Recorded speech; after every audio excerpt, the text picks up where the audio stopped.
Au cœur de l'Aveyron se fabrique un fromage au goût unique au monde, le Roquefort. Réputé à travers la planète et même distingué du titre de roi des fromages, le Roquefort est devenu ces dernières années l'emblème de la résistance des producteurs de fromage au lait cru. Ce produit au caractère tellement marqué ne pouvait échapper à l'attention du chef Guy Martin. Le Roquefort, c'est un fromage au-delà des autres. Un savoir-faire ancestral, une région incroyable, une particularité, un goût, une saveur, un terroir inimitable. C'est auprès des meilleurs fromagers parisiens, à commencer par celui du marché de la Convention, que le chef Guy Martin nous emmène à la découverte du Roquefort. On devrait dire des Roqueforts. Bonjour monsieur. Bonjour. Vous avez un bel étal de fromage. Merci. Qu'est-ce que vous avez comme Roquefort? Ah, c'est le Roquefort qui vous intéresse? J'adore le Roquefort, oui. Alors, j'ai 3 variétés.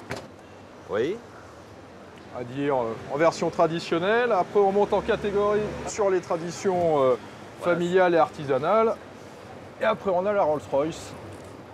Alors, la rencontre avec la famille Carl, c'est déjà une rencontre qui date parce que mes parents, mon père habitait dans la région. Il avait une maison dans la région, donc c'est une région que je connais particulièrement bien. Et Roquefort et ses environs, c'est un site, c'est grandiose. Toulouse à l'ouest, Millau au nord, le petit village de Roquefort-sur-Soulzon est situé dans la région Midi-Pyrénées, au sud du plateau du Larzac. Il s'est créé au pied du rocher du Combalou, au cœur d'un parc naturel.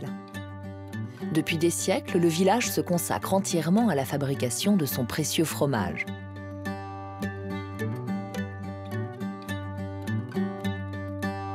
Plus de 1000 personnes travaillent dans ces caves d'affinage aménagées à Mesmes-le-Roc. Ici, le temps semble suspendu au respect d'une tradition millénaire transmise de génération en génération, comme dans la famille Carl.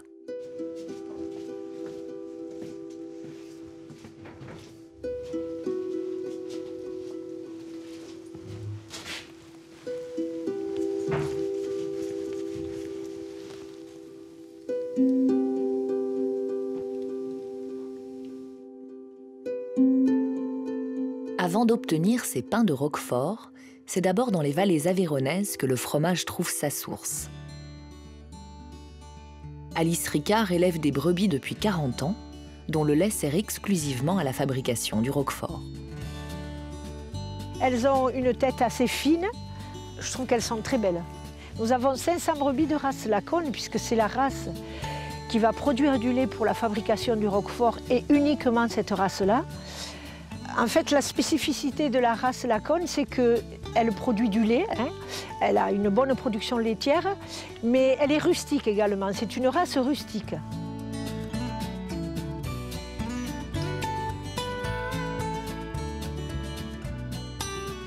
Pendant la période de printemps-été, elles sortent dehors dans les pâtures.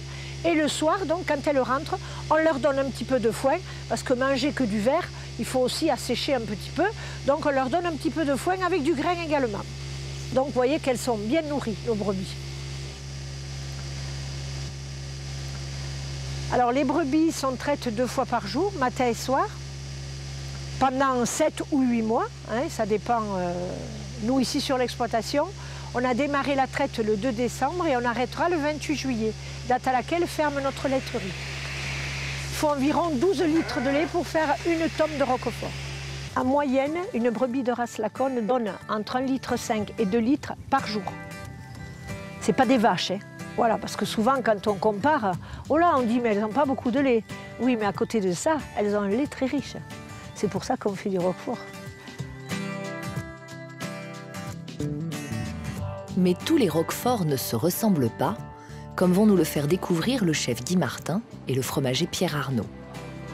Donc là, c'est vrai qu'on a trois roqueforts différents. Mais alors, est-ce que vous pouvez un petit peu nous expliquer ces différences? Qu'est-ce qui justifie le prix? Il y a tout le savoir-faire traditionnel des maisons. Il n'y a qu'à regarder les couleurs entre les différents. On voit tout de suite que au niveau du persillage, c'est merveilleux. Magnifique, c'est magnifique. Sur la terre des Grands Causses, le lait de brebis est collecté tous les matins, puis acheminé à la laiterie. De la présure va être incorporée au lait, ce qui va provoquer sa coagulation et le transformer en caillé. Les ferments lactiques vont quant à eux permettre la formation des ouvertures qui accueilleront le bleu du fromage. Chaque étape est affaire de coup d'œil. Avant l'heure, c'est pas l'heure. Après l'heure, c'est plus l'heure. Il y a un temps bien déterminé. Donc c'est au feeling, au toucher, qu'on va déterminer si c'est le moment de découper le caillé.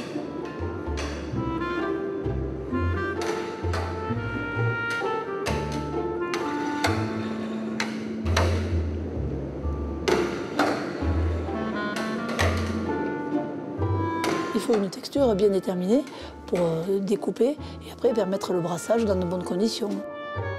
Le brassage consiste à séparer le caillé du petit lait. Plus le caillé est brassé dans la cuve, plus le grain devient dense et consistant, meilleure sera la tenue du fromage. Dans cette maison traditionnelle, le nombre de brassages n'est pas fixé arbitrairement. Il varie selon un certain nombre de paramètres, notamment celui de la qualité du lait. Le laitier est seul juge.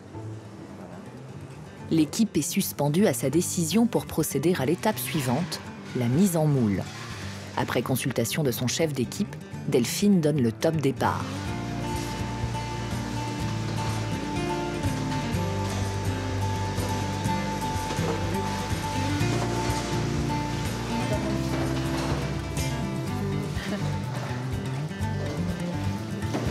Donc là, vous voyez le Penicillium roqueforti saupoudré sur chacun de nos fromages. C'est ce qui va faire le bleu après dans le roquefort.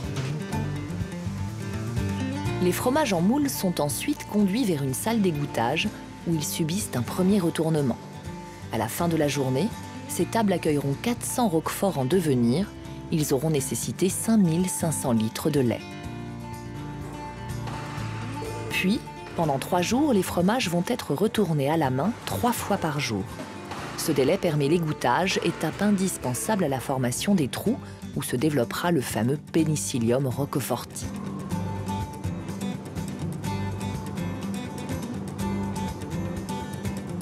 À ce stade, il faut vérifier qu'il y ait suffisamment d'ouverture. Ce sont ces trous dans lesquels viendra se nicher le bleu. On va marquer le numéro de la journée, le 40e. Donc c'est le numéro de l'eau qui va suivre le fromage tout au long de sa fabrication. Et après, on va saler une face et le pourtour pour 2 jours après recommencer le pourtour et faire l'autre face.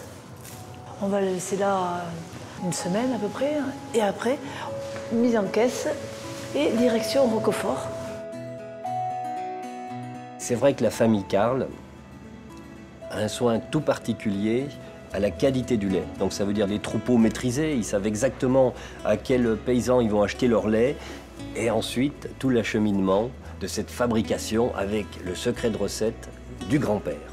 C'est mon grand-père qui a monté l'entreprise en 1927. Mon père qui l'a reprise en 1957. Et moi, je suis arrivée en 1997. Une histoire de 7. Et après moi, j'espère qu'il y aura quelqu'un pour continuer. Moi, j'ai mes fils qui adorent le roquefort, qui me suit tout le temps, en cave, à la laiterie. Donc, je pense qu'il commence bien à être formé là, déjà.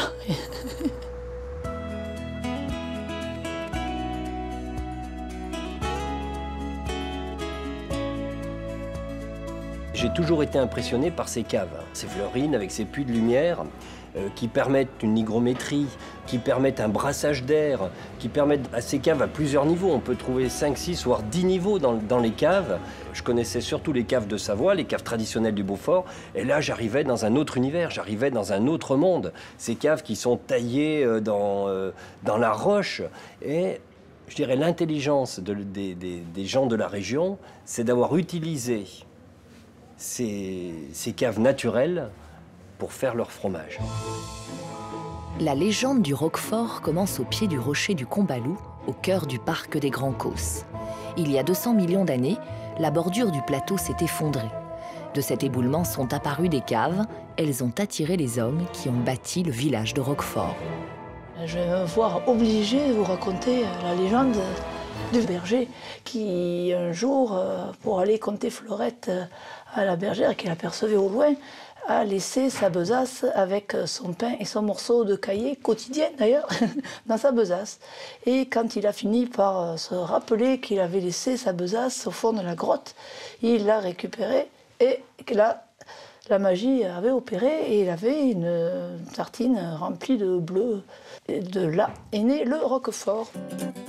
Dès le début de notre ère, en 76 après Jésus-Christ, Pline l'Ancien en parle dans ses écrits. Quelques siècles plus tard, Charlemagne, amateur de fromage, s'en serait fait livrer à Aix-la-Chapelle. Au XVe siècle, Charles VI décide de protéger les caves du village et de conférer aux habitants le monopole de l'affinage du Roquefort. Diderot le nomme au XVIIIe siècle le roi des fromages, alors que le séducteur Casanova vante ses mérites aphrodisiaques. Aphrodisiaque, peut-être pas, mais riche de saveurs et bon pour la santé, cela ne fait aucun doute pour cette experte du Roquefort bien connue de Guy Martin. Expliquez-nous un petit peu dans la famille des Bleus, comment se situe le Roquefort au milieu de ces pâtes pressées. Le Roquefort fait partie de la famille des pâtes persillées. Lui qui est fabriqué au lait de brebis et les bleus qui sont fabriqués justement au lait de vache. Ici, vous n'affinez pas. Où est-ce que vous l'achetez? Quand il est vendu, normalement, il est prêt, puisqu'il a été mis ensuite recouvert, il est prêt à la consommation, c'est ça. Donc il n'y a aucun intérêt à garder du Roquefort dans sa cave. Non. De toute façon, ils ne vont pas bouger parce qu'ils seront Voilà, c'est ça. Il ne va plus évoluer. Voilà, il va plus évoluer comme pourrait évoluer une pâte style un comté, un gruyère, comme un gruyère qui va pouvoir évoluer. Là, le Roquefort, quand il est vendu, de toute façon, il est bloqué. Il est bloqué. Bon, les brebis qui vont nous faire ce fromage, ce lait, il y a quand même une saison. Pour vous, la meilleure saison, c'est quand voilà, je veux me faire plaisir. Je vais manger une dizaine de fois dans l'année du Roquefort. Quelle est la meilleure période? C'est simple. Une brebis donne du lait généralement entre décembre et juillet. La meilleure période pour consommer un Roquefort, c'est au moins 3 mois après la fabrication. Donc on va dire que là maintenant, par exemple, les Roqueforts fabriqués au début de l'année, janvier, février, ça y est, c'est bon, c'est parti. Ils ont à peu près cet aspect-là. Ils commencent à être assez onctueux, très fondant, le persil bien dispersé. La peau, pareil, qui commence à être un peu jaunâtre, rougeâtre. Il n'y a plus de sel dessus, c'est juste du fondant, du beurre, parce que c'est du beurre, finalement. Et le même fromage, on va le consommer au mois de janvier ou pour les fêtes, décembre, avec la bonne bouteille qui va avec. Là, par contre, c'est vraiment que du beurre. On le laisse à température ambiante, on prend le pain et directement dessus. Le cheptel, il a évolué là, au niveau des brebis. Est-ce que vous pensez que ça a joué plutôt bien, plutôt rien? Parce qu'elles sont quand même toujours assez rustiques, ces brebis, ces variétés de brebis, les lacunes, là, c'est ça? Elles sont toujours assez rustiques. Est-ce que vous pensez que voilà, c'est bien, qu'il ne faut plus changer, qu'il ne faut pas essayer d'évoluer. La spécificité quand même du Roquefort vient du type de lait. On change la race de brebis, on n'aura plus le même lait. On aura un bon fromage, mais avec un goût différent, avec une acidité différente. C'est quelque chose quand même qui est travaillé depuis 1000 ans. Ouais, c'est tout un savoir-faire, une tradition qu'il faut... Certes, il faut évoluer dans la fromagerie en général, mais il y a certains produits... Non, il faut garder c'est une fierté. C'est une fierté, une authenticité, une histoire. Un touriste qui vient dans le magasin, qui demande du fromage, camembert et Roquefort. On dit que c'est très bon pour la santé, que c'est vivifiant, que les enfants doivent en manger très tôt, que les anciens aussi. Est-ce que c'est un mythe? Est-ce que c'est vrai? C'est une vérité. De toute façon, Pénicillium, ça fait partie aussi d'une souche de bactéries antibiotiques, qui guérit des maladies. Après, on ne va pas le prendre, on est malade, on ne va pas prendre du Roquefort pour guérir. Voilà. Par contre, ça peut justement aider l'organisme à être plus fort. Ce sont justement le même type de bactéries qu'on retrouve dans notre organisme. Donc, en même temps qu'on se fait plaisir, on se fait du bien pour la santé. Une question qu'on nous pose très souvent, je suis enceinte, est-ce que... Malheureusement, je n'aime pas manger du roquefort, c'est au lait cru. Si, justement, dans un roquefort, ce type de fromage, il n'y a plus rien qui puisse introduire aucune bactérie, aucune maladie. C'est immunisé. C'est immunisé. Donc, faites-vous plaisir avec du roquefort, mesdames enceintes, parce que c'est tout ce que vous avez. Depuis 1930, les producteurs de lait et fabricants de roquefort se sont regroupés en confédération pour défendre le caractère unique de leurs produits. 5 ans plus tôt, le roquefort était en effet le premier des fromages français à obtenir une appellation d'origine, imposant des conditions précises de production, une élaboration à partir de lait cru de brebis collecté dans la région, un affinage d'au moins 14 jours dans les seules caves du village de Roquefort. Mais déjà en 1666, conscient de sa typicité, un arrêt du Parlement de Toulouse punissait les marchands de contrefaçon de Roquefort.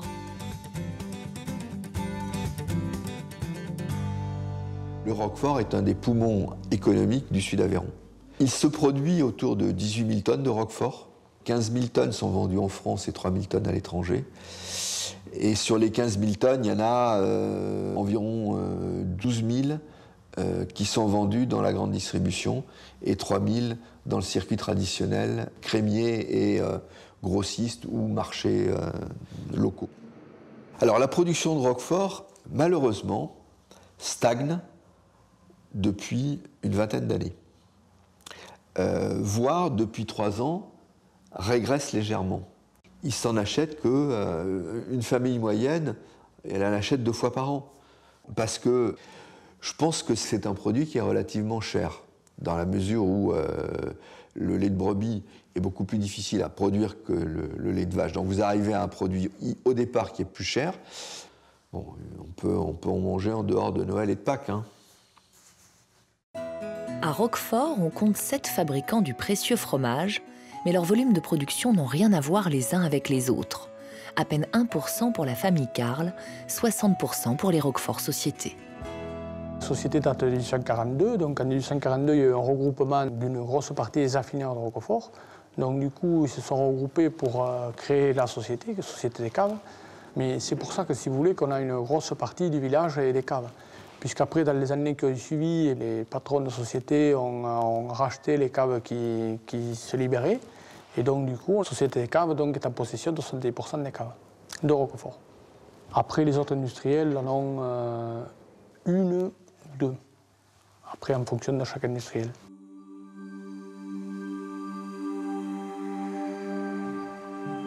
Bernard Roch est affineur et travaille dans ces immenses caves depuis 17 ans.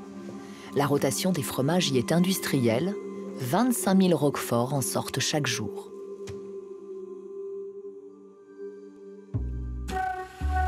Pour assurer une telle production, les méthodes ont beaucoup évolué, notamment à la laiterie, où tout le processus a été mécanisé.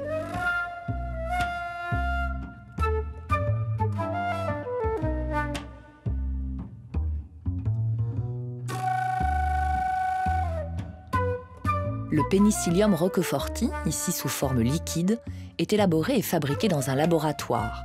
Mais toutes les règles imposées par l'appellation d'origine contrôlée n'en sont pas moins respectées. Au Japon, il y a 20 ans, 25 ans, quand j'arrivais avec mon plateau de fromage, les Japonais me disaient, dans le texte, ça pue.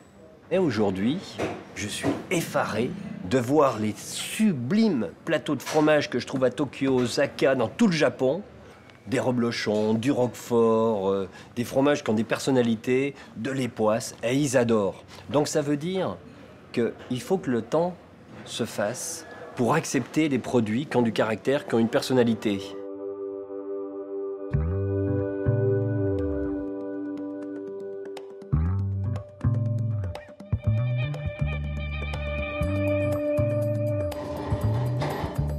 À peine sortis de la laiterie, les fromages vont être piqués juste avant leur entrée en cave. Cette opération consiste à créer les cheminements nécessaires au développement du Pénicillium roqueforti.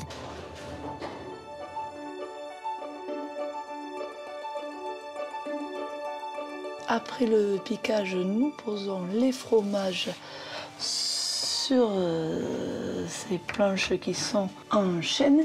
C'est naturel et il va y avoir un échange avec le fromage.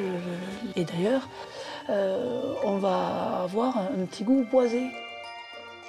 Il faut les changer le moins possible hein, parce que ça contribue à l'atmosphère et l'ambiance de la cave.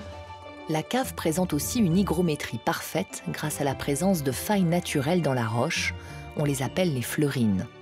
L'air s'y engouffre et offre à la cave une température constante de 12 degrés et un taux d'humidité de 97%, des conditions idéales pour permettre au bleu de fleurir. Là, on voit que déjà, le bleu commence à se développer. Bon, il n'a pas pris encore tout à fait ses couleurs, mais bon, il faut laisser le temps. Hein. On va avoir un affinage qui va se faire petit à petit. Ça, c'est le mystère, mais c'est comme ça. Voilà, on a des caves magiques. Dans la cave de la famille Carle, Delphine conserve jalousement son secret de fabrication, transmis de génération en génération. Ça, c'est notre trésor. C'est notre culture de Penicillium roqueforti. On met notre souche à l'intérieur du pain et on rebouche les trous formés avec des feuilles d'étain. Et là, comme ça, le pain est complètement imperméable. Et donc, le Penicillium roqueforti se développe bien à l'intérieur et c'est notre souche qui est spécifique au Roquefort Carle. Voilà, donc le pain est mis en cave. Alors c'est un pain qui est particulier. Donc avec une farine de seigle et de blé dans des proportions bien déterminées, c'est mon grand-père qui avait fait cette recette à l'époque pour avoir le meilleur développement de Penicillium roqueforti. Donc après on va décrouter le pain, le couper, le sécher, le mettre en poudre. Et c'est cette poudre qu'on utilise au moment de la mise en moule.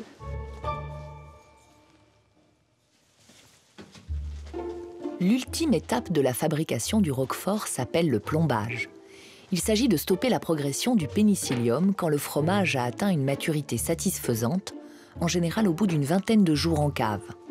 À ce moment-là, on l'enveloppe dans une feuille d'étain et on le place dans une chambre un peu plus froide. Commence alors la phase de maturation qui dure entre 3 et 10 mois. Cette méthode de conservation permet aux fabricants de proposer aux amateurs des roqueforts toute l'année et en particulier pendant la période d'arrêt de lactation des brebis, de juillet à décembre. Une fois cette phase de maturation accomplie, les fromages vont être libérés de leur enveloppe d'étain et contrôlés. On commence par gratter la croûte, appelée le révéroum. C'est pas bon et c'est pas beau à l'œil, alors donc on l'enlève. C'est une espèce de croûte qui se forme quand on a mis le fromage sous étain. Puis, les roqueforts sont coupés en deux pour s'assurer de leur qualité. Bon, il faut avoir une pâte ivoire. Il faut qu'on ait un bleu bien réparti. Une croûte humide, pas de craquelure, il y a quand même des critères. Si on veut se rendre compte vraiment, il n'y a que les papilles qui parlent. On a envie de les goûter, hein? Faisons. Donc, on est là pour ça aussi. Il y a toujours un ordre dans la dégustation du fromage. On va bien sûr commencer par ce qu'il y a de plus fin, plus long, plus doux, pour finir généralement avec le roquefort ou... Voilà, où on veut, voilà. Exactement. Cette typicité du roquefort. Voilà. Et voilà. Donc voilà, déjà là... On a deux roqueforts, un assis à côté de l'autre. Bon là, déjà... La dispersion du persillé dans la pâte, c'est flagrant. Très homogène, des petites moisissures par-ci par-là, bien distribuées. C'est joli à regarder, aucun souci, très fondant, impeccable.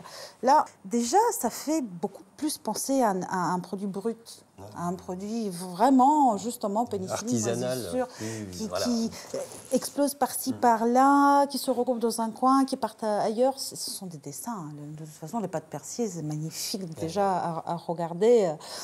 On a envie de savoir ce qu'il y a dedans. Quand même, voilà. Je veux dire, à l'aveugle, on sait, c'est un peu comme le vin jaune, certaines choses, à l'aveugle, on sait qu'on est dans le roquefort, quoi. Absolument. On ferme les yeux. Cette odeur de brebis, vraiment. Assez uni, si j'ose dire, en texture. C'est bien fait. C'est linéaire. Il n'y a pas de surprise. Non. Voilà.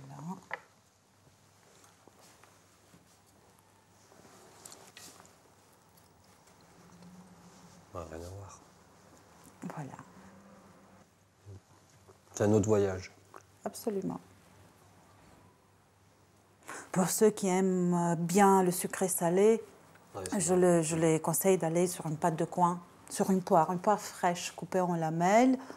On pose le roquefort dessus et puis on déguste. Et c'est le dessert. Pas besoin d'autre chose. C'est formidable.